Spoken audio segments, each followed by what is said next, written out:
ಈ ಆಲೋಲಿಕೆ ಅರಮನೆಯಲ್ಲಿ ಮೃಷ್ಟಾನ ಭೋಜನವನ್ನು ಮಾಡಿ ಸುಖದ ಸಪ್ಪತ್ತಿಗೆ ಮೇಲೆ ಮಲಗಿದ್ರು ಮಾಡ್ತಾರೆ ಮದಾಂದ. ಈಗೋ ಒಳ್ಳೆ ಸಮಯ ವಿಕ್ರಮರಾಜ, ನಿನ್ನ ಕಳ್ಳತನವನ್ನು ಮಾಡಿಸಿ ಕಳ್ಳತನವನ್ನ ನಿನ್ನ ಮೇಲೆ ಒರೆಸಿ ಆ ಕಳ್ಳತನದ ಆಪಾದನೆ ಮೇಲೆ ನಿನ್ನ ಕೈ ಕಾಲುಗಳನ್ನ ತುಂಡು ತುಂಡಾಗಿ ಕತ್ತರಿಸಿ ಕಾಡು ಪಾಲು ಮಾಡಿ ಕಾಡಿನಲ್ಲಿ ತಿನ್ನಲು ಅನ್ನವಿಲ್ಲದೆ ಕುಡಿಯಲು ನೀರಿಲ್ಲದೆ ಇರಲೋ ಸಾಯಲೋ ಎನ್ನುವಷ್ಟು ಮಟ್ಟಕ್ಕೆ ತರದೆ ಹೋದರೆ ಸೂರ್ಯಕುಮಾರನೇ ಛಾಯಾಪುತ್ರನ ಮದಾಂಧ.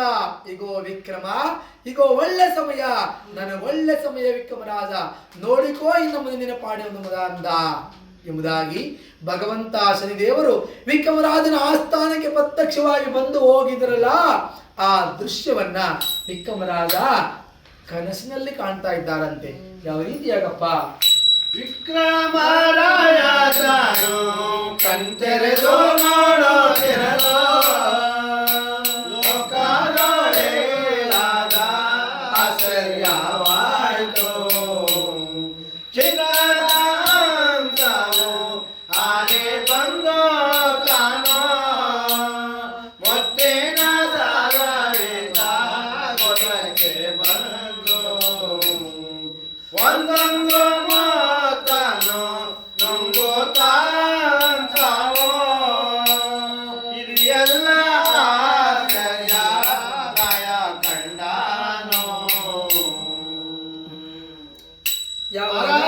ಅರನೂತ ಅರನಾಗಲಿ ಸೇರಾಯ ಅರನೆಲ್ಲವ ನುಂಗಿ ಆಯಿತು ಹಂಸ. ಜಯ ಇಂದಿರಾರಮಣ ಗೋವಿಂದೋ ಗೋವಿಂದ ಪಾದಕ್ಕೆ ಗೋವಿಂದೋ ಗೋವಿಂದ ಪಾದಕ್ಕೆ ಗೋವಿಂದೋ ಗೋವಿಂದ ಅಪರಾಧಗಳ ಮನ್ನಿಸಿ ಕಾಪಾಡು ಗೋವಿಂದೋ ಗೋವಿಂದ ಜಯ ನಮ ಪಾರ್ವತಿ ಪದೇ. ಮಹಾದೇವ ವಿಕ್ರಮರಾಜರಾದರೂ ಭಗವಂತನ ಈ ಒಂದು ದೃಶ್ಯವನ್ನ ಕನಸಿನಲ್ಲಿ ಕಂಡ ಕೂಡ ಕೋಳಿಗಳೇ ಕಾಗೆ ಕೊಗಿಲ ಕೋಗೆ ಕೋಗಿದವು ಕೋಳಿಗಳೇ ಕಾಗೆ ಕೊಗಿಲ ಕೋಗೆ ಸೊಗಸಾಗಿ ಎಲ್ಲರೂ ಎದ್ದಾರೋ ಕೇಳೆ ಎದ್ದಾರೋ ಕೇಳೆ. ವೈಶಾಖ ಮಗಳಾದ ನೊಲುವಿಗೆ ನಿಜಯಾದ ವೈಶಾಖ ಮಗಳಾದ ನೊಲಿಕೆಗೆ ನಿಜಯಾದ ಹಸಮುಖಿಗೆ ಎಚ್ಚರಿಕೆ ಆಯಿತು ಆವಾಗ ಆಯಿತು ಆವಾಗ. ಎದ್ದೋ ನಿಂತಳು ಬಾಲೆ ಮುತ್ತಿನ ಹಾರ ನೋಡೆ ಎದ್ದೋ ನಿಂತಳು ಬಾಲೆ ಮುತ್ತಿನ ಹಾರ ನೋಡೆ ಕದ್ದಾನು ಇವನೆಂದು ಕೋಪವ ತಾಳೆ ಕೋಪವ ತಾಳೆ. ಕುಗಿದವು ಕೋಳಿಗಳೇ ಕಾಗೆ ಕೊಗಿಲೆ ಕೋಗೆ ಕೊಗಿದವು ಕೋಳಿಗಳೇ ಕಾಗೆ ಕೊಗಿಲೆ ಕೋಗೆ ಸೊಗಸಾಗಿ ಎಲ್ಲಾರೋ ಎದ್ದಾರೋ ಕೇಳೆ ಎದ್ದಾರೋ ಕೇಳೆ. ಜೈಂದ್ರಾರಮಣ ಗೋವಿಂದ ಗೋವಿಂದ ದೇವರ ಪಾದಕ್ಕೆ ಗೋವಿಂದ ಗೋವಿಂದ ದೇವರ ಪಾದಕ್ಕೆ ಗೋವಿಂದ ಗೋವಿಂದ ದೇವರ ಪಾದಕ್ಕೆ ಗೋವಿಂದ. ನಿನ್ನ ಮಾಯದ ನೇತ್ರ ಬಲ್ಲೆನೋ ಬಹುಮೋಕ ನೀನಾದೆ ಓಚನೆ ಚಿಮೋಕ ಕೊಡು ಹೇಳ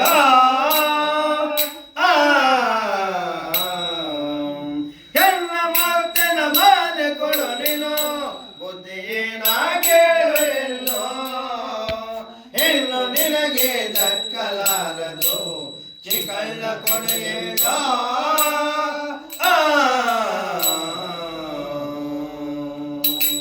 ಅಯ್ಯ ಧಾರಿಕಾರ ಮೂಡ ಮೂರ್ಖ ಏಳು ಮೇಲೆ ಒಂದು ಏಟನ್ನ ಒಡೆದು ತಟ್ಟಿ ಎಚ್ಚರಿಸಿದ್ದಾಳೆ. ದಪ್ಪಿಗಿಡಿಸಿಕೊಂಡು ವಿಕ್ರಮರಾಜ ಎದ್ದವರೇ, ಅಮ್ಮ ಅಮ್ಮ ಅಮ್ಮ ಇಷ್ಟೊಂದು ಆದಾದರವಾಗಿ ಕತ್ತರಿಸಿ ದುರ್ಭಾಷೆ ಮಾತುಗಳಿಂದ ಬೈದು ಎಚ್ಚರಿಸಲು ಕಾಣಿವೇನಮ್ಮ? ಇಲ್ಲವೋ ಕಳ್ಳ, ಚೋರ, ತಸ್ಕರ, ಮೂರ್ಖ, ಚಾಂಡಾಲ ಕೊಡೋ ಮುತ್ತಿನ ಹಾರವನ್ನ ಏಳು ಮೇಲೆ ನನ್ನ ಸುಂದರವಾದ ಮುತ್ತಿನ ಕದ್ದು ಕಾಣದ ಮಾಯಕಾರನಾಗಿ ಮಲಗಿದ್ರೆ ಮಾಡ್ತಿರೋ ಮೂರ್ಖ, ಏಳು ಚಾಂಡಾಲ ಎಂದಾಗ ಅಮ್ಮ ವಂಶವಂತೆ ಪತಿರ್ವತೆ ಮುತ್ತೈದೆ ಮುತ್ತಿನ ಹಾರದ ವಿಚಾರವನ್ನು ಹೇಳಿದರೆ ಯಾರು ಕೂಡ ನಂಬುವುದಿಲ್ಲ ತಾಯಿ. ಅಮ್ಮ ಒಂದೇ ಒಂದು ಗುಟ್ಟನ್ನು ಹೇಳ್ತೇನೆ, ಅದನ್ನ ಮನಸ್ಸಿನಲ್ಲಿ ಬಚ್ಚಿಟ್ಟಿಕೋ, ಯಾರಿಗೂ ರಟ್ಟು ಮಾಡಬೇಡ. ಅಮ್ಮ ಆ ಮನ ದೇವರ ಮೇಲೆ ಆಣೆ ಇಟ್ಟು ಹೇಳುತ್ತೇನೆ, ಕಂಸ ಮರ್ದನ ನಾಳೆ ಆ ಕಂಸ ಪಕ್ಷಿ ನಿಜವಾದ ಪಕ್ಷಿಯಾಗಿ ಬಂದು ಮುತ್ತುಗಳನ್ನ ನುಂಗಿ ಯಥಾ ಪ್ರಕಾರವಾಗಿ ಗೋಡೆಯಲ್ಲಿ ಚಿತ್ರಪಟವಾಯಿತು. ಈ ದೃಶ್ಯವನ್ನ ಕಣ್ಣಾರೆ ಕಂಡ ವಿನಃ ಕೈಗಳಾರೆ ನಾನು ಮುತ್ತಿನಾರ ಮುಟ್ಟಲಿಲ್ಲ ತಾಯಿ. ಈ ಮಾತು ಸತ್ಯ. ಈ ಗುಟ್ಟನ್ನು ರಟ್ಟು ಮಾಡಬೇಡ ಮಗಳೇ, ಈ ಮನಸ್ಸಿನಲ್ಲಿ ಬಚ್ಚಿಟ್ಟಿಕೋ. ಅಮ್ಮ ಮುತ್ತೈದೆ ಪತಿರ್ವತೆ ವಂಶಸ್ಥರ ಮನೆಯ ಹೆಣ್ಣು ಮಗಳು. ಹೆಣ್ಣು ಕುಲ ನೋಡಿ ಹೆಣ್ಣು ತಗೋಬಾ, ಜಲ ನೋಡಿ ಬಾವಿ ತೆಗೆಯನು ಹಾಗೆ ನೀನೊಬ್ಬರ ವಂಶಸ್ಥರ ಮನೆಯ ಹೆಣ್ಣು ಮಗಳು ಎಂಬುದಾಗಿ ಈ ಗುಟ್ಟನ್ನ ಹೇಳ್ತಾ ಇದ್ದೇನೆ. ಈ ಗುಟ್ಟನ್ನ ಮನಸ್ಸಿನಲ್ಲಿ ಬಚ್ಚಿಟ್ಟಿಕೋ ಮಗಳೇ, ಯಾರಿಗೂ ರಟ್ಟು ಮಾಡಬೇಡ. ಯಾರಾದರೂ ನಂಬುವುದುಂಟೆ ಆ ಪಕ್ಷಿ ಆಕಾರದ ಗೊಂಬೆ ನಿಜವಾದ ಪಕ್ಷಿಯಾಗಿ ಬಂದು ಜೀವ ತಾಳಿ ಆರ ನಂಬುವುದುಂಟೆ? ಯಾರಿಗೇ ಹೇಳ್ತಾ ಇದೀಯಾ? ನೀನೊಬ್ಬ ಭಾರೀ ತಸ್ಕರ, ಭಾರಿ ದೊಡ್ಡ ಕಳ್ಳ, ಹೀಗೋ ನಮ್ಮ ತಂದೆಯನ್ನು ಕರೆದುಕೊಂಡು ಬರುತ್ತೇನೆ ಅಂತೇಳಿ ಓಡೋಡಿ ಬಂದಂತಹ ಆ ಲೋಲಿಕೆ ತಂದೆಯನ್ನು ಕರೆದಿದ್ದಾಳಂತೆ. ತಂದೆ ನೀನು ವರನ ತಂದೆ ಕೇಳೋ ಮಗ್ದಾನು ಅವನಿಗ ಕಳ ಕೇಳೇನೋ ಭದ್ರವಲ್ಲವೋ ಕೇಳೋ ಸುಂದರ ಮೋದೇನ ಹಾರಾವ ಕದ್ದು ತಾನೋ ಕೊಡದೆ ಇರುವನು ಎಷ್ಟು ಕೇಳನು ಅವನು ನಾ ಕಾಣೇನೆ ಪುರನೋ ಪ್ರತಾನು ಅವನಯ್ಯ ಕಲ ಕೇಳೇನೋ.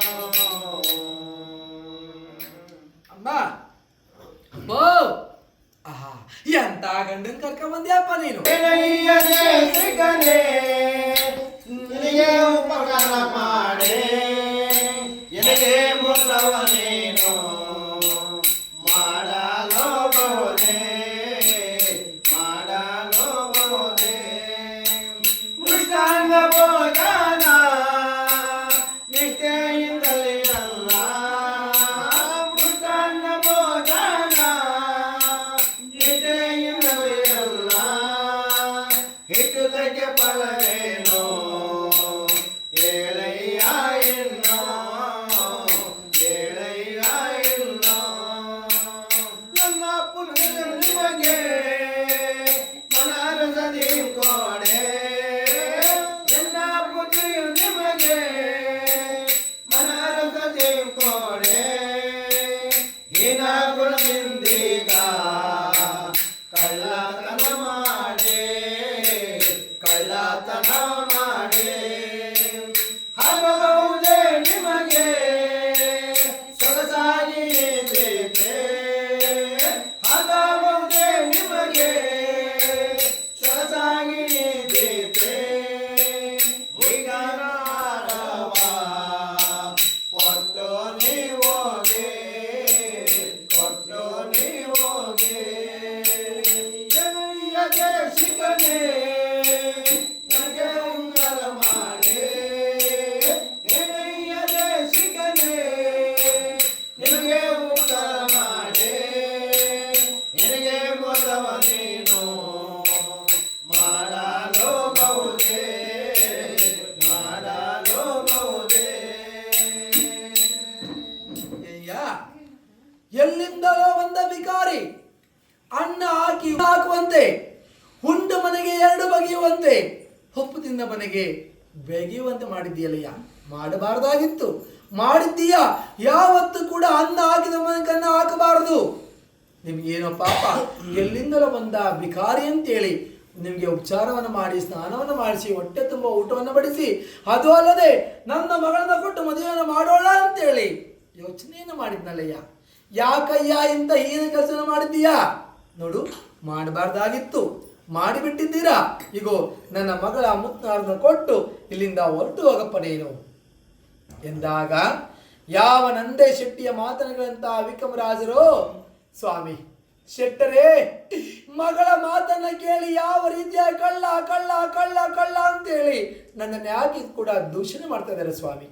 ಸ್ವಾಮಿ, ಕೈಗಳಾರೆ ಕಣ್ಗಳಾರೆ ಕಂಡ ವಿನಃ ಕೈಗಳಾರೆ ಮುತ್ತಿನ ಹಾರವನ್ನ ಮುಟ್ಟಲಿಲ್ಲ ಸ್ವಾಮಿ.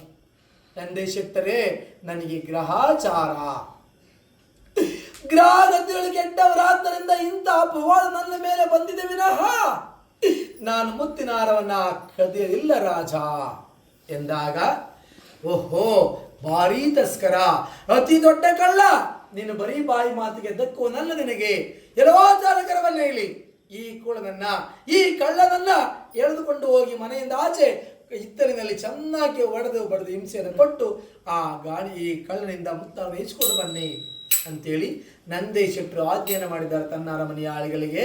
ಚಾಲಕರಾದರೂ ಎಳೆದುಕೊಂಡು ಹೋಗಿ ಆ ಕಡೆಯಿಂದ ಈ ಕಡೆ, ಈ ಕಡೆಯಿಂದ ಆ ಕಡೆ ಚೆನ್ನಾಗಿ ಬಾಸುಂಡೆ ಬರುವಂತೆ ವಿಕ್ರಮರಾಜರಿಗೆ ಒಡೆದು ಒಡೆದು ಒಡೆದು ಚಾಲಕರಿಗೆ ಸುಸ್ತಾಗಿ ಒದ್ದಾರಂತೆ. ಒಡೆದವರೇ ಸುಸ್ತಾಗಿ ಎಷ್ಟೇ ಒಡೆದರೂ ಕೂಡ ಮುತ್ನಾರಸಿಗಳೆಲ್ಲ ಮೈಯೆಲ್ಲ ಬಾಸುಂಡೆ ಬಂದು ಬಿಟ್ಟಿವೆ. ವಿಕ್ರಮರಾಜರು ಗೋಳಾಡ್ತಿರಬೇಕಾದರೆ ಯಾವ ಚಾಲಕರು ಬಂದು, ಶೆಟ್ಟರೇ ಭಾರೀ ತಸ್ಕರ, ಇವನೊಬ್ಬ ದೊಡ್ಡ ಕಳ್ಳ, ನಮಗೆ ದಕ್ಕುವನಲ್ಲ ಇವನು ಅಂದಾಗ ನಂದೇ ಶೆಟ್ಟಿ ಆಲೋಚನೆ ಮಾಡಿದ್ರು, ಇಲ್ಲ ಇಷ್ಟೊಂದು ಹಿಂಸೆಯನ್ನು ಕೊಟ್ಟರು ಕೂಡ ಮುತ್ತಾರ ಕೊಡ್ತಾರವಲ್ಲ ಇವನು, ಇನ್ನೆಂತ ಕಳ್ಳನಿರಬಹುದು. ಇರಲಿ, ನಮ್ಮ ನಗರದ ರಾಜ ಚಂದ್ರಸೇನ ಮಹಾರಾಜ. ಯಾವ ನಗರದ ರಾಜ? ಯಾವ ನಗರ? ಉಜ್ಜಯಿನ ನಗರ. ತಾಮಲಿಂದ ನಗರ. ಎಲ್ಲಿ ಹೋದ್ರು ವಿಕ್ರಮರಾಜರು? ತಾಮಲಿಂದ ನಗರ. ನಗರದಲ್ಲಿ ಯಾರ ಮನೆಗೆ ಹೋದ್ರು? ಶೆಟ್ರ ಅಂಗಡಿಯಿಂದ ಶೆಟ್ರ ಮಗಳ ಮನೆಗೆ ಹೋದ್ರು. ಶೆಟ್ರ ಮಗಳ ಮನೆಯಲ್ಲಿ ಇದೆಲ್ಲವನ್ನು ಕೂಡ ಭಗವಂತ ಮಾಡಿಸಿದ ಮೇಲೆ ಯಾವ ನಂದಯ್ಯ ಶೆಟ್ಟಿ ಇವನೆಂತ ದೊಡ್ಡ ಕಳ್ಳ ಇರಬಹುದು, ಇವನಿಗೆ ನಮ್ಮ ರಾಜನ ಪದ್ಧತಿಯಂತೆ ಶಿಕ್ಷೆಯನ್ನು ಕೊಡಿಸೋಣ ಅಂತೇಳಿ ಅಲ್ಲಿ ಆಲೋಚನೆಯನ್ನು ಮಾಡಿದಂಥವರು ನಂದಯ್ಯ ಶೆಟ್ಟಿ. ಆವಾಗ ಯಾಕಪ್ಪ ಆಲೋಚನೆ ಮಾಡಿದ್ರು ನಂದಯ್ಯ ಶೆಟ್ಟಿ ಅಂತ ಹೇಳಿದ್ರೆ, ಆ ನಗರದ ರಾಜ ಚಂದ್ರಸೇನ ಮಹಾರಾಜ ಅಂತೇಳಿ ಆ ನಗರವನ್ನು ಆಳ್ತಕ್ಕಂಥವನು. ಈ ವಿಜಯನಗರದವನು ವಿಕ್ರಮರಾಜರು, ತಾಮಲಿಂದ ನಗರದವರು ಚಂದ್ರಸೇನ ರಾಜರು. ಈಗ ನಮ್ಮ ಕರ್ನಾಟಕದ ಮುಖ್ಯಮಂತ್ರಿ ಯಾರು? ಸಿದ್ದರಾಮಯ್ಯ. ಕೇರಳದ ಮುಖ್ಯಮಂತ್ರಿ ಯಾರು?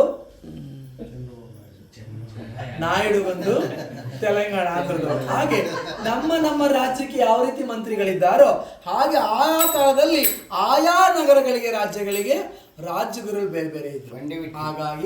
ಹೀಗಾಗಿ ಈ ತಾಮಲಿಂದ ನಗರದ ರಾಜ್ಯಭಾರ ಮಾಡ್ತಕ್ಕಂಥವ್ರು ಚಂದ್ರಸೇನ ಮಹಾರಾಜ.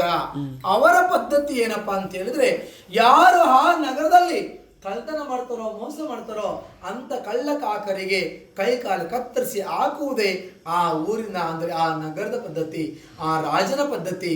ಅದನ್ನ ನಂದೇ ಶೆಟ್ಟಿ ಆಲೋಚನೆ ಮಾಡಿದ್ರು, ಓಹೋ ನಮ್ಮ ನಗರದಲ್ಲಿ ಇಂಥ ಪದ್ಧತಿಯನ್ನ ಮಹಾರಾಜ ರೂಢಿಗೆ ತಂದಿದ್ದಾರೆ, ಈ ಕಳ್ಳನನ್ನ ಅವರಿಗೆ ಒಪ್ಪಿಸೋಣ.